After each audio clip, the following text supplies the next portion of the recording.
किए कुहे हिटम्यान तो किए कुहे सुपरहिट शर्मा कारण तांको खेल समस्तंकु मनोरंजन देइथाए। तांको बैटरू देखिबाकु मिलिथाए बड़ बड़ छक्का एवं चौका। आज 30 एप्रिल रोहित शर्मांको जन्मदिन।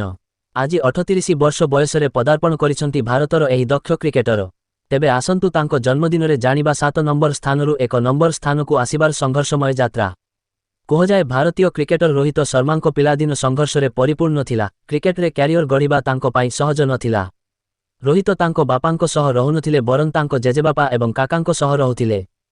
तांको काका हिं तांको क्रिकेट एकाडेमीकु नै जाइथिले। रोहित शर्मांको जन्म 30 एप्रिल रे नागपुरर बनसोडरे होइथिला। एक तेलुगु मराठी भाषाभाषी परिवार रे जन्मित रोहित तांको पिलादिने तांको जेजेबापा एवं काकांको सहित रहुथिले कारण तांको बापांको आय कम थिला। तांको मां पूर्णिमा शर्मा आंध्रप्रदेशर विशाखापाटनार।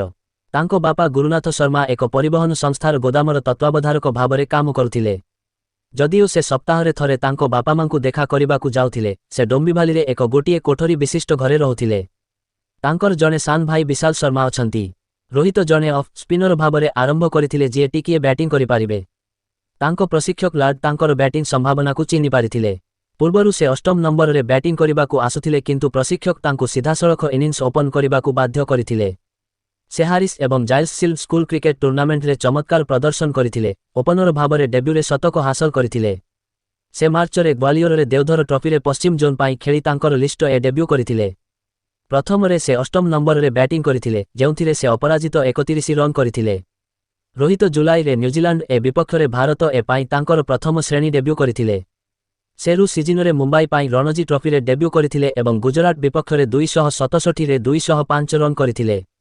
से 129 प्रथम श्रेणी रे 9318 384 लिस्ट ए रे 13410 एवं 457 टी20 रे 12070 करिसंती।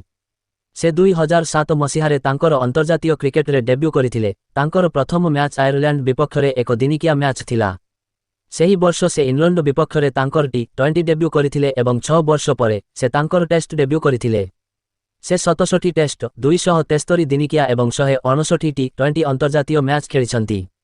एथिरे से यथाक्रमे 4301 11168 एवं 4231 रन करिछंती। रोहित 3टी फॉर्मेट रे मोट टी शतक मारिछंती।